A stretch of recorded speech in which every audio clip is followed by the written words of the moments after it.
مسلمانان چې عبادت کوي نو د عبادت د پاره دوه قسمه سیزونه رکاوټ وي. یو عزتمندو شیطان پکې رکاوټ جوړیږي،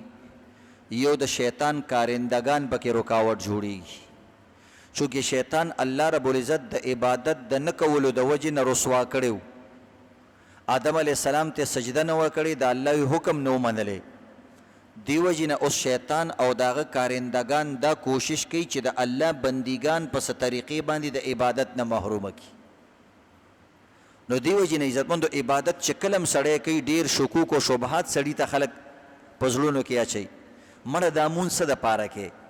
او د دې زکات څه فایده ده؟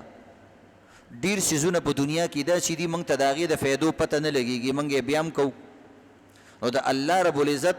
د خوشحالولو دپاره یو کار کې موږ فایدې نه لټو، خبره ختمه. بس الله پې خوشحالېږي، د ټولو نه غټه فایده پکې دا ده. نو د دې وجې نه عزتمندو د بال بچ د خوشحالۍ دپاره بعض کارونه سړی کوي، د ښځې د خوشحالۍ دپاره یې کوي، د ګاونډي دپاره یې کوي، د یار دوست دپاره یې کوي. نو هغه رب کائنات چې چا دا ټول شیونه پیدا کړي، مور پلار بچي ګاونډیان عزیزان رشتہ داریان مینه محبت، نو هغه دپاره عزتمندو موږ پکې دا نه ګورو چې دی کې ولې دا قرباني کوو. قربانۍ کې مختلف د شیطان کارندگان خبرې کوي، وایي لکه قرباني ظلم دی. موږ ورته ولې وایي څاروي نه پکې وینه تویږي. موږ یو چرګ چې الالې د هغه نه تارکول تویږي، وایي نه د هغې نه خو وینه تویږي. په ټوله دنیا کې خلک چرګان الالئ که نه الالئ، عیسایان یهودیان مسلمانان هندوان ټول یې الالئ. نو خبره دې غلطه ده. او مختلف ملکونو کې خلک ښکار کوي که نه کوي. میان خلک عزتمندو خوري که نه ټوله دنیا کې. او میې چې ته خورې نو مړکې به یې که نه به یې مړکې، وجنې به یې هله به یې خورې، نو هغه به میې مه خوره. دویم نمبر د سبزیانو څه ګناه کړې ده. دا سبزیانې چې ته ریبې او دا کرچار کروچار کوي او په دې غاښونو باندې چې کله خورې نو دا کرسار کروسار کوي او په خېټه کې چې اوې نو بیا دا ډرار ډورار کوي، نو بیا په کار دا نه دا سبزیانې مه خوره که نه، دا هم تکلیف دی په غاښونو باندې زورونه ورکې. نو دا غلطه خبره ده. بعضې کسان وایي چې نه زه خیر دی داسې چلو کوي چې غریب له پیسې ورکوي، ځکه هغوی ته پته ده چې ته خلکو ته پیسې ورکړه نو پیسې خلک نه ورکوي. نو د دې وجې نه صدقې به خلک په خپله کمې کړي، ځکه د انسانان لالچیان دي. وایي مړه د قربانۍ په ځای صدقه ورکوه که نه. موږ یو زموږ الله وایي چې قرباني وکړه الله په دې خوشحالېږي. یو سړي ته وایي ته اوبه راوړه او هغه دله مزېدار پولاو راوړو خو اوبه به پکې نه وي، نو ته یې مړه دا ته څه کې یار موږ اوبو ته ضرورت دی او یا اوبه زموږ خوښې دي او ته وایې چې پولاو وخوره خو اوبه پکې نشته. دقه شان عزتمنو د الله په دې وخت کې قرباني خوښه ده. د الله رب العزت زموږ نه دا اسپیکټیشن دی، هغه غواړي دا چې زما بندګان دې وخت کې دا کار وکړي. او هغه پکې دوه خبرې معلوموي چې یو دا زما بندګان یې کوي که نه کوي، دویم پکې دا معلوموي چې دا ولې ملې خو پکې نه کوي چې ولې او د څه وجې نه. نو صفا خبره ده عزتمندو. بعض وخت یو ملګری سړی معلوموي هلکه نمک منډۍ ته به هم بو نه ځې، هغه نه نه نه وروره زه اوسګار نه یم. چې هوښیار کسي هغه ورته غم مه کوه تابعدار. دا بل ورته بیا وایي زمانه بیا به چېرته بیا به شي، وایي تا خو ویل نمک منډۍ، نو هغه وایي هسې مې ته معلومولې. نو الله رب العزت هم د خپل بندګان معلوموي، ډېر نیغ نیغ کېږي، وایي موږ د الله هر څه منو او موږ ډېر تابعدار یو، وایي دې ټایم کې دا وکړه. نو عزتمنو د غریب مدد چې کې نو په دې وخت کې د غریب ولې نه رایادېږي چې غټې غټې موټرې یالې. په کارداري چې موږ موټرې وانلو چې ټول کسان د غریبانانو په شان باندې پیدل ګرځو، خو چې کله قرباني راشي بیا درته غریب رایاد شي.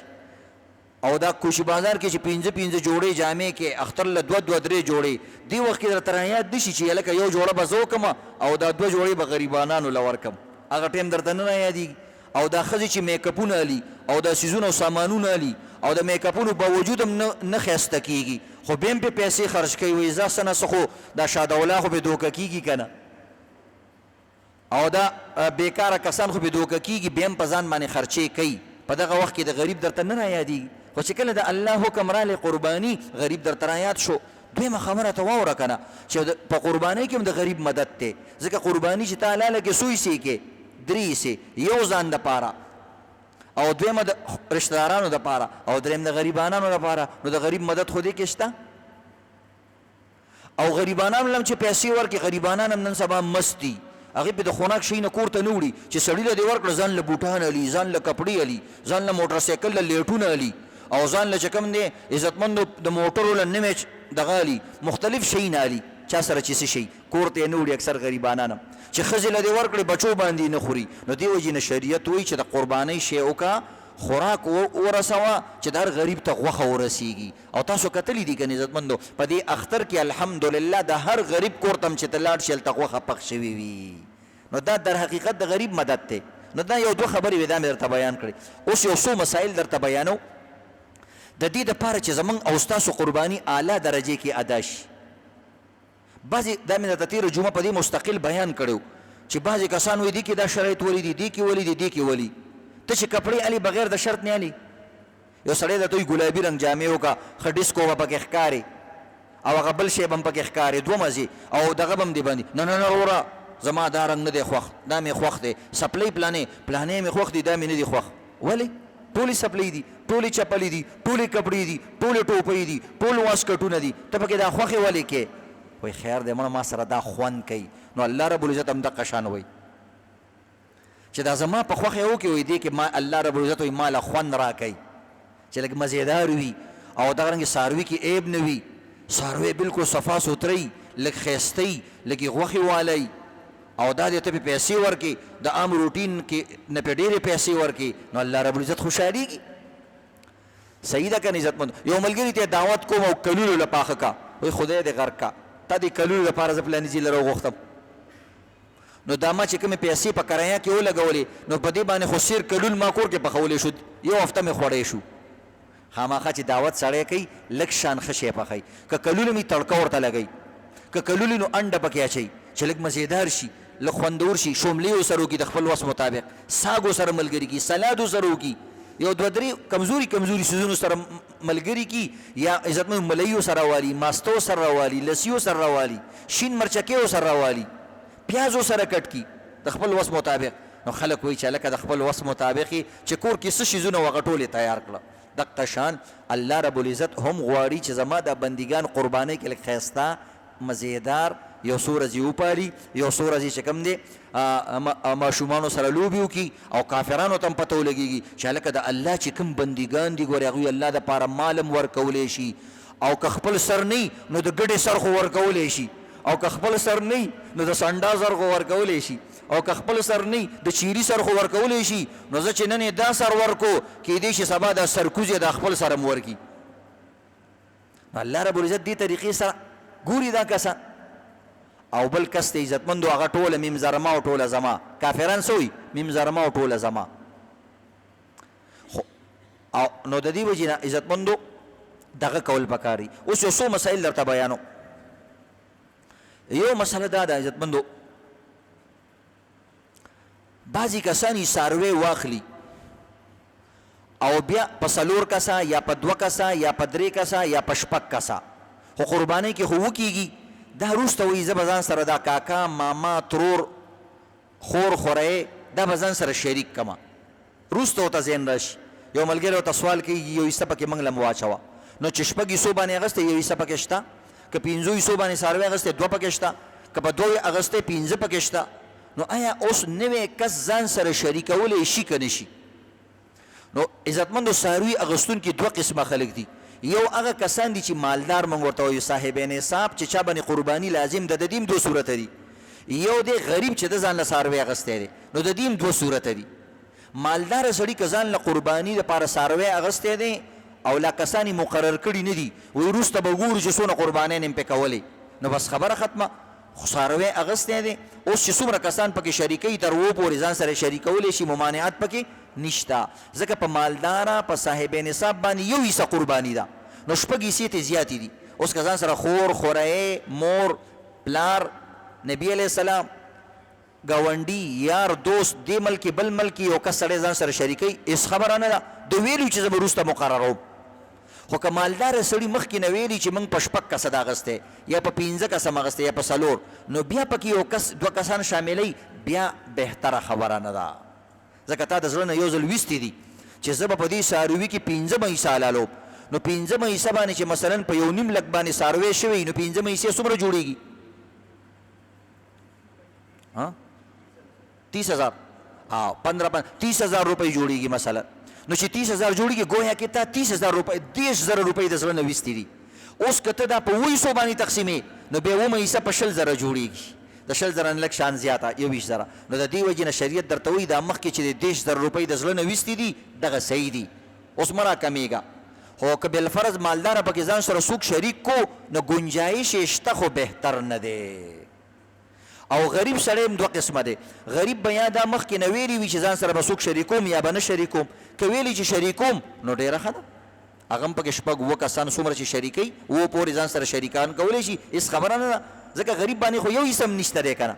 او هغه ځان باندې یو حصه منلې ده خو ځان سره به شپږ کسان په غټ څاروي کې ملګري کوم نو خیر دی ملګري دي کې. خو که غریب سړي ځان سره دا نه وي ویلي پوره غوا غوایې ځان لپاره اخیستی دی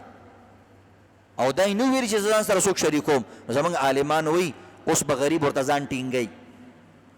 ځکه شریعت ورته ویل مه کوه د ویل نه کومه اوس شریعت وایي ځان ټینګ کړه که اوس نور ځان سره پکې څه نه راکاږي چې دا دې شي او دا دې شي او دا دې شي.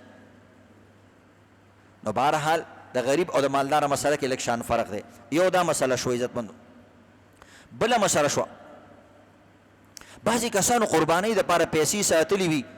او لاړ شي قربانۍ پیسې ترې ورکې شي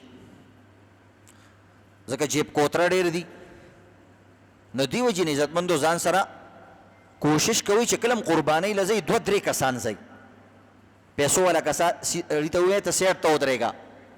او دا نور کسان خو چې کوم دی چې کله ته سودا کې نو زمامه شمېره درګډ یم خو پکې ډېر راجمع کېږي که نه. تی دا غاښونه وګوره تی دا شونډه وګوره نه ریټ یې ډېر ښه نه دی نه یار ښه څاروی دی. دا مامه شمېره درګډ والا کسان خو ډېري که نه ځان ځان نه مشورې ورکوي. نو په دې کې دا بعضې غلۍ نو ته وایې که دا زما چاته ښه سړی دی ما ته وایي چې غاښونه یې وګوره نو ته چې څنګه غاښونه خولې کولاو کې نو لاس اوچت کړې نو هغه لاندې د جب نه د هغه پیسو والا غاښونه راوباسي نوټونه. نو سوچ کوه ډېر په منډۍ کې ګډېږه را ګډېږه مه بعضې موبایل نیولی او لاندې خو د جیب نه خبر نه نو جیب نه ولې هغه بل موبایل ویستی چې پټې پټې خبرې پې کوي هغه موبایل خو یې جب کې ښي هغه موبایل ته وباسي یو ډېره ډېټه وه پکې او ډېر سیکرټ نمبر یې وې پکې لاړې قیزه ختمه. نو د دې وجې نه عزتمندو بعضې کسانو پیسې جمع کړي او وړي ځان سره او پیسې تې هلته ورکې شي. وایي چې بس زما قرباني خو شوه نیت خو مې کړی و. ویل صبر وکړه نیتونو باندې کار نه کېږي دا خو بس دې دوکان کې کښېنه د مونځ نیت کوه بس مونځ به هم دې کېږي یا روټۍ نیت کوه دوکان کې چې بس نن مې روټۍ وخوړله نو په دې نیت باندې د خېټه مړېږي نه. صبر وکړه که غریب سړی وي همدغه پیسې وي د سره نور د سره نشته بس الله دله واقعي قرباني ثواب هم درکو د هغې نه دله زیات هم درکو ځکه تکلیف درته میلاو شو. خو که مالداره سړی یي ښځه یي هلک یي او ملک یي نو د دې یا جینۍ یي وړی که زړی دې پورې خبره نشته دی او پیسې د نه ورکې شوې نو یو حصه قرباني به نوره کې تر څو پورې چې مالداره سړي په اختر کې یو قرباني نه کړي د د سر نه د الله رب العزت دا حکم نه کوزیږي او نور دا غلا او پټېدل او ورکېدل دا خو د ژوند حصه ده نو دا خو پکې راځي. دا کسی خو پکې کېږي ژوند سره تړلې قصې دي. نو عزتمندو بیا به هم قرباني کې دا بله مسله شوه. بله مسله دا د عزتمندو د مړو د طرف نه قرباني کولی شي که نه شي کولی. د مړو د طرف نه اصل کې قرباني نه وي دا د قربانۍ ثواب وربخلي نو د مړو د طرف نه قرباني کېږي. مړو ته موږ څه ورکولی شو همدغه ثوابونه ورته ورلېږلی شو نور خو د هغوی موږ څه مدد نه شو کولی نه هغوی زموږ څه مدد چې موږ یې ژوندي موږ یې مدد نه شو کولی نو هغه مړي دي به زموږ څه مدد وکړي. ها داسې کولی شي چې خپل مرحوم رشته دار خوشحالولی شي د دې دپاره الله لاره جوړه کړې ده. وایي چې کومه لارې ده څنګه چې د موبایل ته لارې یو نه معلومیږي دقه رنګې دا د یو ثواب لاره ده په سترګو نه ښکاري خو چې څنګه ته صدقه ورکړي هلته مرحوم ته ورسیږي. څنګه چې عزتمندو تا ته د بار ملک نه پیکیج وشي هغې په خپل موبایل کې وکړي او پیکیج چېرته راشي ستا موبایل ته راشي نو د مرحومونو ته مرحوم حضراتو ته مړو ته پیکیجونه سړی کولی شي خو د جاز او د یوفون والا پیکیج نه د ثواب والا پیکیج د صدقې والا پیکیج. نو د دې وجې نه عزتمندو نبي علیه الصلاة والسلام قرباني دومره خوښه وه. علي رضی الله تعالی عنه به د نبي علیه السلام دپاره قرباني کوله. چا ورته ویل ولې؟ وایي نبي علیه السلام ما ته وصیت کړی و چې علي د قربانۍ په ورځو باندې به قربانۍ کې نه هېرې ځکه په دې ورځو کې د قربانۍ نه زیات ثواب پیسې هم نه میلاویږي یو سړی 15,000 رکعتونه نفل وکړي د اختر په ورځ او یو سړي په 15,000 روپۍ باندې یو چیلی اخیستی دی او هغه هغې ته لګی دی کټ کوي کوتره کوي ورکوټی کوي او صفا کوي پچې ترې لرې کوي چاړه ورته تېره کوي نو بس الله په دې خوشحالېږي وایي ګوره سړی زما دپاره لګی دی لکه ستا واده خادی کې چې سړی کار کوي دیګونه اوچتوي خوشحالېږي که نه دقه شان الله رب العزت وایي زما په خوشحالۍ کې ما سره دا بنده شریک دی زما خوشحالۍ کې لګی دی کله سوټي پاکوي او کله چې کوم دی څاروی صفا کوي وینځي او خوشحاله دی ورته زما دپاره خوشحاله دی نو نبی علیہ الصلوۃ والسلام به خپل امت دپاره هم قرباني کوله نبی علیہ الصلوۃ والسلام به یو څاروی ځان دپاره راوستو یو به د امت دپاره راوستو نو په امت کې خو څه مړه وو څه ژوندي وو که نه نبي اسلام په عمر کې هم ډېر کسان وفات شوي وو که نه وو نو نبي اسلام به هغوی دپاره هم قرباني کوله نو معلومه شوه چې د مړو دپاره قرباني کولی شي خو یو قرباني به کوي عزتمندو یو کس به قرباني کوي ډېر کسان به پکې نه شریکېږي بعض وخت داسې چلو کېږي که نه یو سړی 7 کسان شریکي نو هغه 7 کسان وایي 6 کسان شریکي وایي دا 7 حصه سم زیاتي ده په دې کې به موږ 6 واړه یو ځای شو نو دا 7 حصه به په شریکه باندې نبي علیه السلام له وکړو او نوره به چې کوم دی یو حصه خپله والو نو موږ وایو عزتمندو بعض عالمان دې ته هم جایز وایي خو صحیح خبره دا ده چونکې قرباني یو وي نو کوونکي هم یو پکار دی کوونکي هم څه پکار دی ها چې چا ته بخي که هغه ډېرې خیر دی که ټول امت ته بخي هم خیر دی خو چې کم سړی قرباني کوي هغه یو پکار دی نو اوس 6 کسان وایي چې موږ یې کوو نو موږ یو دا 6 واړه دې داسې چلو کړي چې د یو ته د خپلې پیسې ورکړي چې زموږ د طرف نه هم دا 10,000 روپۍ مثلا ستا شو یا 5,000 بس ته یو قضا نو موږ به ووایو په قربانۍ کې چې دا 6 حصې د فلاني فلاني دي او دا یو حصه پکې د ټولو نه دا پکې د تورګل ماما ده خو پیسې ول دي نور ټول په یو ځای باندې را شریک کړي دي او ول ورکړي دي نور چې وروسته تقسیمې هر څنګه خیر دی هېڅ خبره نه ده ستاسو خپله خوښه که بیا په 7 حصو باندې تقسیم کې خلک وایي دا د نبي اسلام د حصې موږ لم لږه لږه راکړه خیر دی ورکړه خو نوم به پکې یو آلی دا بله مسله شو عزتمند بله مسله په دې وخت کې دا د په تول باندې څاروی اغوستل څنګه دي وزن کانټه باندې تله باندې څاروی اغوستل څنګه دي نو بعض حضرات وایي چې صحیح نه دي خو د هغوی چې کومې خبرې دي هغه کمزورې دي په څاروي کې اصل قرباني کول دي په تول یالې که بغیر تول نه یالې که په چټل یالې او دغه رنګ عزتمندو او چار څنګه یالې دا ته باندې شریعت منع کړي نه دي تر دې پورې چې خپل کور کې د څاروي باغیم کېږي که چا دله ګفت درکو اسې او په هغې کې باغیم کېږي اخیستل هم پکې ضروري نه دي د مفتو څاروي باندې هم ته قرباني کولی شي خو داسې نه چې پردي څاروي کې نیتونه کوي چې پلاني حلال کړی دی یو حصه پکې زما داسې نه چې کم از کم څاروی ستا لاس کې موجودي اصل کې نو په تول باندې څاروی اغوستل هم جایز دي خو دا ښه طریقه نه ده دا داسې د لالچیانو شان طریقه ده چې لکه ګرانې رانه کي او دغې رانه کي او فلانې رانه کي د دې دپاره خلک کوي نور دپاره نه کوي خو بعض عالمان وایي چې په کار ځکه ده چې خلک ډېر زیات ناجیزه کوي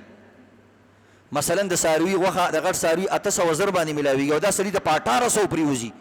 په 1500 پرېوځي نو دا خلک هم ناجیزه کوي که نه نو د دې وجې نه چې په تول یې واړو چې څه نه څه د دې خلکو د دې سوداګرو د دوکې نه بچ شو نو زه خیر دی څاروی دې واغستو حلال دې کو غاښونه یې پوره دي ارسي پوره دي که په تول دې واغستو که بعضې وایي چې نه د نبي علیه السلام زمانه کې دا په تول نه خرڅېدو نو وګورو دا خو د خپلې زمانې قیسې دي نو د نبی علیه السلام زمانه کې غنم هم عزتمندو هغه به په دغه باندې خرڅېدل په تول نه خرڅېدل د نبی اسلام زمانه کې جوار غنم دا به په پیمانه باندې خرڅېدل پیمانه دې ته وایي لکه د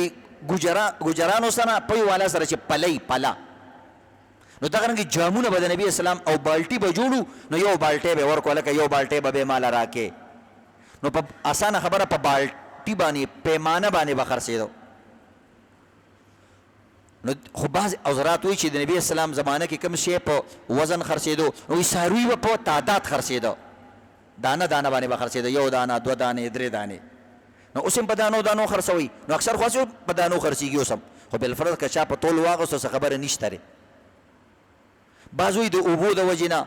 او د خاشنو د وجې نه او د سا د وجې نه پکې فرق هم راځي چې په وزن یې کې چې سا څاروی والي نو دروند شي، چې سا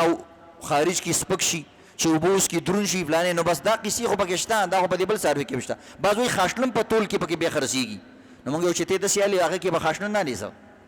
چې تی بغیر د تول نه ملې، نو خلک وایي لکه خېټه غټه ده ښه سرب دی، نو اوبو کې هلته هم سړی دوکه کېږي، څه خبره نشته دی. او بهرحال که په تول باندې هم سړی څاروی علي جایز دی، ناجایز ورته نشي ویلی، صحیح ده څه خبره نه. او امام یوسف رحمت الله علیه وی نبی اسلام زمانه کې که یو سید په وزن خرڅېدو هغه هم د عرف د وجې نه خرڅېدو، مارکیټ دغسې روانو، نو نبی اسلام زمانه کې هغې ته به خلکو وزني ویلو، پلاني شي ته به دغه ویلو کیلي ویلو. کیل وی چې یو خاص ډول یا خاص جام باندې خرڅېږي او تعداد باندې. نو امام یوسف رحمت الله علیه وی چې اوس د نبی علیه السلام زمانه کې نبی علیه السلام عرف ته کتلی و، مارکیټ ته کتلی و، نو بس اوس مارکیټ بدل شو، بس خبره ختمه، یو حساب شو. نو دا بله مسله شو عزتمندو. یو ګیلاس اوبه راوړه پهلوان.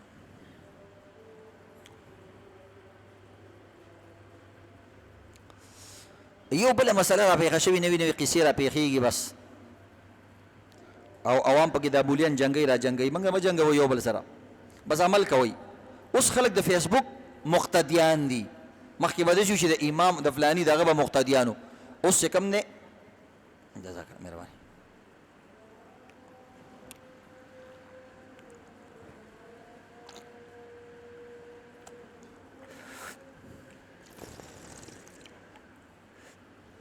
الحمدلله هلکه دا زه شوق د وجې نه نسکمه، مونږ دونه خولې لاړې شي هغه بلډ پریشر هم کمی شي، شوګر صحیح ده.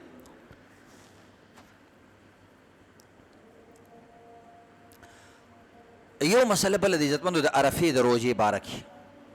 دې کې اوس یو نوی صورت را مخکې شوی دی. د عرفې روژه عزتمندو د سعودي په لحاظ سره د هفتې په ورځ راځي، داسې ده که نه، اتوار په ورځ باندې هلته اختر دی، او د سعودي او چې کوم ملکونه افغانستان یا نور بعض ملکونه چې کوم سعودي عرب پسې په روژه اختر کې روان دي، نو د هغوی د عرفې روژه د خالي په ورځ راځي. او یو حدیث کې د هفتې ورځې د روژې نیولو نه منع راغلی ده، یو حدیث کې د هفتې ورځ د روژې نیولو نه منع راغلی ده. وجه څه ده؟ اصل کې پخوا به یهودیانو د هفتې په ورځ روژه نیوله، د هغوی د عبادت او یوم السبت د روژه به یې نیوله د هفتې په ورځ باندې. نبي علیه صلات وسلام ویلې که چېرته روژه د هفتې په ورځ باندې راشي، چېرته روژه د هفتې په ورځ باندې راشي، نو تاسو روژه مه نیسئ، روژه تاسو مه نیسئ. وایي که د خوراک څه شی د سره نه نو د انګور یا د لرګي یو لرګی راوالی هغه وجوئ، خو روژه مه نیسئ. دومره سخت الفاظو سره یې ویلي د هفتې ورځې روژه مه نیسئ. نو دې وجې نه سعودي عرب کې چې کوم کسان حاجیانو باندې خو روژه نشته، خو د حاجیانو نه علاوه کوم کسان چې نیسي، یا دلته چې کوم کسان سعودي عرب سره اختر کوي، نو اوس هغوی حیران دي چې څه وکړو. نو د دې مختلف جوابونه علماء کرامو کړي دي. بعضې عالمان وایي چې دوه روژې دې ونیسي، نو یو دې د جمعې ونیسي، بله دې د هفتې ونیسي. نو صرف د هفتې نه منع راغلې ده، نو زه خیر دی که چا دوه کړې نو دا صرف هفته نه شوه. دا څنګه چې نبي علیه صلات وسلام ویلي جمعې سره بله ورځ یو ځای کوئ، یا د محرم روژې سره بله یو ځای کوئ. خو احادیثو کې په خپلو سره دام راغلی دي که چېرته د چا داسې روژې وي چې د شوال روژې وي، که هفته پکې راله نو خیر دی، یا مثلا فرضي روژې دي چې هغې کې هم د خالي ورځ راځي که نه، نو هغه هم خیر دی. که دوه روژې دي ونیولې دا هم جایز دي. یا مثلا محرم کې سړی روژه نیسي او هفتې ورځ پکې راځي، هغه هم جایز دي. یا یو سړی د عادت روژې نیسي، یو سړی روژې نیسي مثلا په دویم تاریخ زه روژه نیسم بالفرض، او کله ناکله دویم تاریخ د هفتې په ورځ راشي، هېڅ خبره نه ده، خیر دی، دا جایز دي. او زمونږ عالمان وایي چې کوم انسان اوس دا د عرفې روژه چې کومه د خالي په ورځ راځي، چې کوم ملکونو والی نیسي، نو خیر دی که صرف د هفتې مو نیوله ګنجایش لري، خو د یهودو د مشابهت د وجې نه به یې نه نیسي او مستقل به یې نه نیسي، دا دوه صورته پکې ناروا دي. نو دا حدیث د دغې باره کې دی چې صرف د هفتې روژې به ټول عمر نه نیسي، لکه څنګه به چې یهودیانو نیوله که کله ناکله سړی ونیوله نو په ده او په یهودیانو کې فرق شته هغوی مستقل د هفتې په ورځ نیسي ته خو مستقل نه نیسي که نه نو دې وجې نه که کله ناکله د هفتې په ورځ باندې عرفه راله هېڅ خبره نه ده نیسئ یا دویم صورت دا دی چې کم کس د هفتې روژه نیسي او د یهودیانو د مشابهت د وجې نه نیسي چې د دوی په شان شمه ځکه هم د خدای بندګانان دي څه چلو شو او نبي اسلام د خدای بندګانان دي خو هغه د الله او د رسول ډېر مخالف تیر شوي دي نو د دې وجې نه موږ تاسو ته وایو چې د هغوی په شان باندې مه کېږئ نو که د یهودیانو د وجې نه نیسي نو بس بیا خو حرام دي چې ته ټول خلک به د آدم علیه السلام اولاد دی موږ ټولو کې ورونه یو نه ورونه یي یو سړی وایي چې تا ته وایي چې زه ستا ورور یم نو وایي زر ترې تپوس کوه چې قابل یې که حابل ځکه هغه هم ورونه و خو قابل قتل کړی و او حابل مظلوم و نو ورور خو مې خو کم ورور مې نو دقرنګې دا یهودیان هم عزتمندو د آدم علیه السلام بچي دي خو نافرمانه بچي دي پیغمبران یې قتل کړي دي یقتلون النبیین یحرفون الکلمه عن مواضعه د الله کلامونه بدل کړي دي نبی علیہ السلام ته تکلیف ورکړی د قتل کوشش یې کړی د نبی علیہ السلام قرآن نه مني اخري پیغمبر نه مني دا ټولې قصې دي که نه وایي جنتیان صرف موږ یو وایي داسې سرکوزي دي دا مسلمانان دا به چېرته پکې لاړ شي ولې وایي جنت پاک ځای دی موږ به ځو صرف لن يدخل الجنة الا من کان هودا وایي یو کس په منانه پکې داخل نشي نو دومره سختي زموږ باره کې نو دې وجې نه ظاهري طریقو کې به هغوی سره څه ساتې فرق چې هغوی سره شانوالی را نشي خو بهرحال که چا هفتې ورځې ونیوله او دغه نه تعظیم یې پکې د یهودیانو نه وي مشابهت یې نه وي یا صرف د خالي نه نیسي نو ګنجایش پکې شته دا پکې نه وي دویمه مسله دا د عزتمندو یو قرباني د ټول اهل و عیال د طرف نه کیږي که نه کیږي بعض عالمان وی یو قرباني لکه یو چیلی یا یو ګډ وی دا د ټولې کورنۍ د طرف نه هم کیږي نو د کېدلو دوه مطلب دی عزتمندو یو صورت کې موږ هم ویو کې هغوی حدیث کې راغلی موږ یو حدیث په سر سترګو باندې حدیث به څوک نه مني خو د حدیث په معنا او په مفهوم خو به ځان پوهیې که نه او دغرنګې دې نه علاوه نور احادیث دي هغه ټولو حدیثو ته به ګوري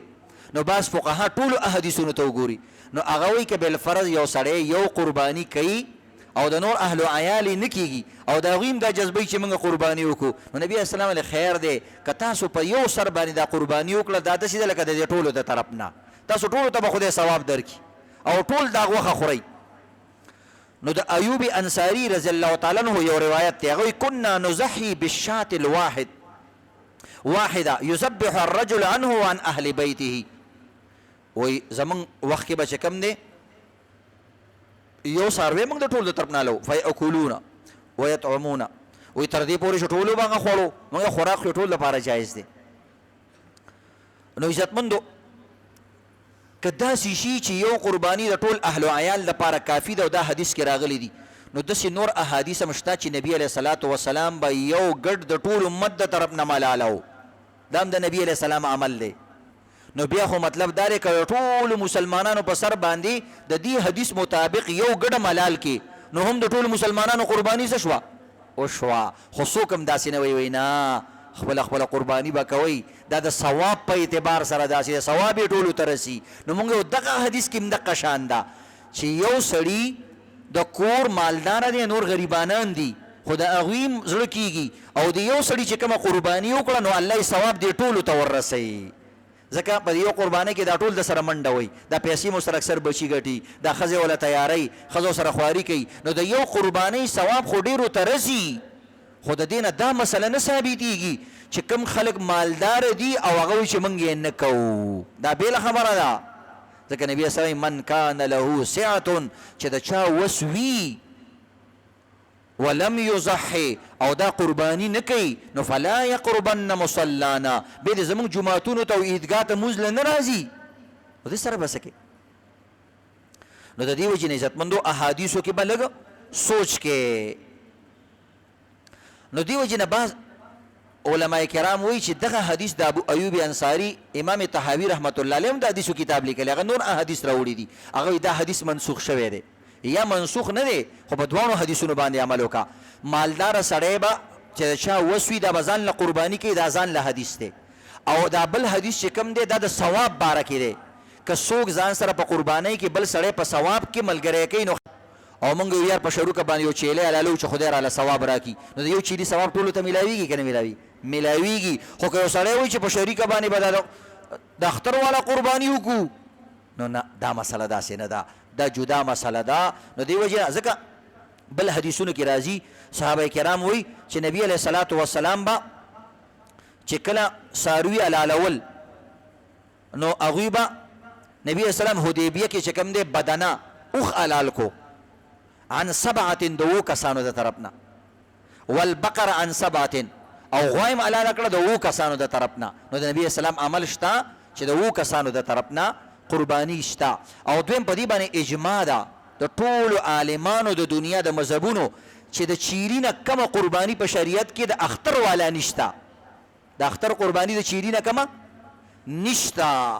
نو د دې وجې نه عزتمندو که په یو چیري کې اوس ټول امت ته شامل کې نو دا خو د چیلی لکمه ایسم نشوه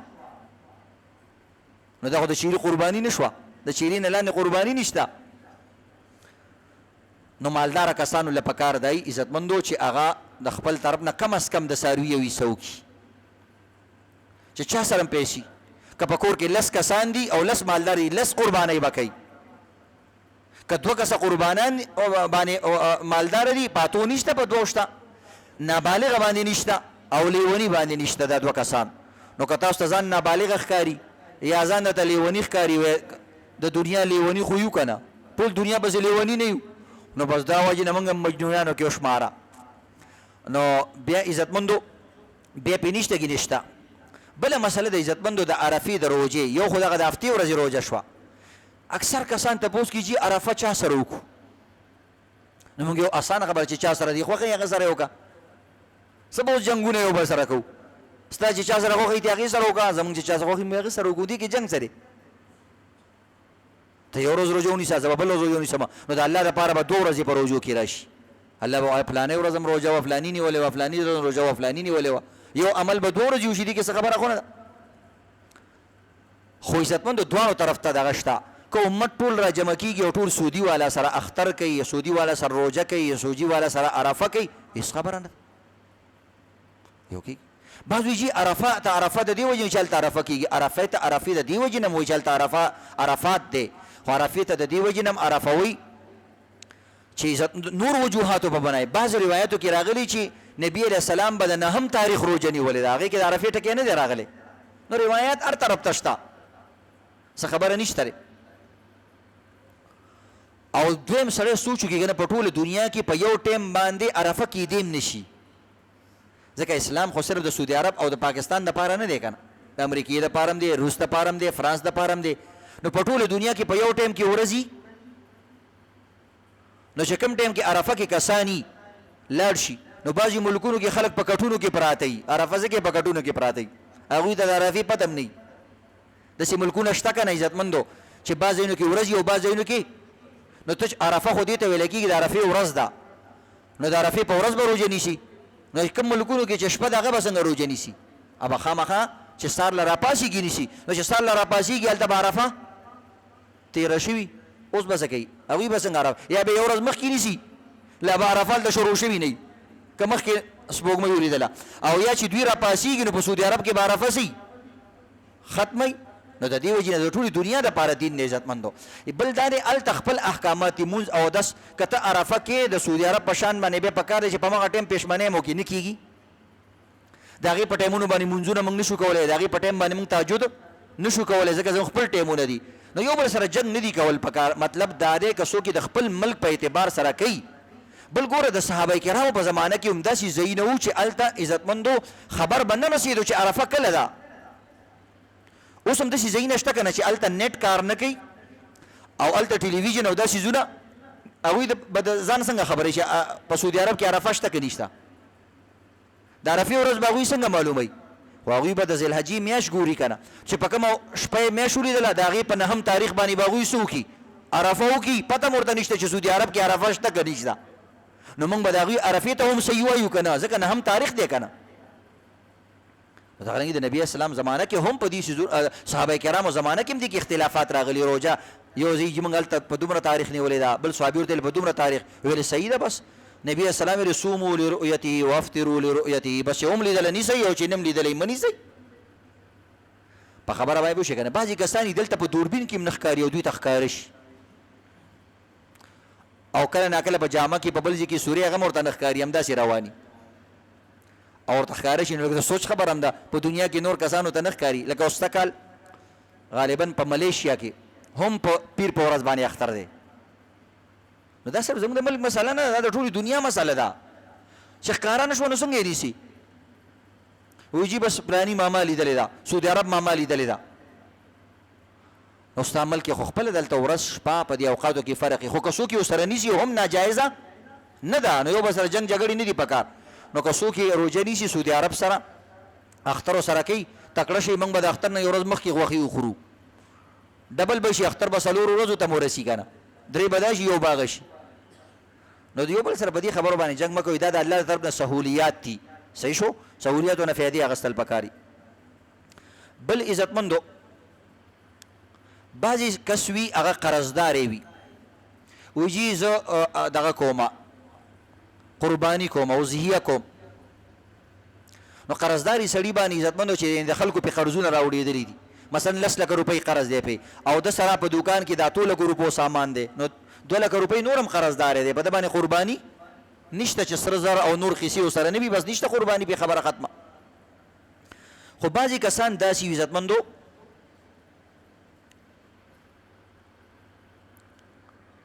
چې قرضداري خو وي خو د قرض نه علاوه سره پیسې ډېري مثلا 8 لکه روپۍ په قرض دی د سره 10 لکه روپو سامان دی په دوکان کې نو 2 لکه روپۍ د سره شته که نه نو په داسې قرضداري باندې قرباني شته دویم نمبر مسله دی بعضې سړی قرض خوایي یعنی په خلکو یې قرضونه وي وایي چې ما باندې شته که نه نو موږ یو که دغه پیسې د خلکو ته معاف کړې نو بیا خو د باندې نشته وایي نه نه نه ولې معاف که دوی باندې خو مو ډېرې خواریګانې کړي دي نو د چا پیسې دي وایي زما دي نو چې ستا پیسې دي خو قرباني وکړه که نه پیسې خپلې ګڼې او تپوسونه هم کې وایي جي خلک یې راله نه راکوي نو موږ یو سرکوز یې پکې په زور راونیسه رایکاږه پکې قرضدار یې کله نه کله سړی راښکلی شي 2 کسانو ته یې راکاږه 2 کسانو ته یې راکاږه داسې نه چې داسې راکاږي او تا نه مضبوط تا ځان پسې راکاږي نو دې ته به سوچ کې یا به ځان سره 2-3 کسان بوځي نو عزتمندو قرضخوا انسان مالک د پیسو انسان پیسې بندي دي قرباني پې شته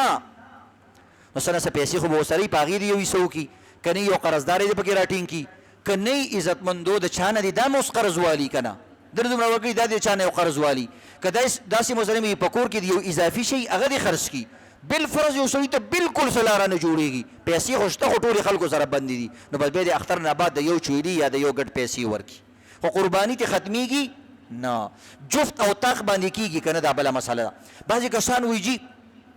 په جفت باندې نه کېږي ځکه 2 کسان چې شریکېږي نو په سروي کې خو 2 حصې دي نو چې په 2 تقسیمې نو څو حصې رالې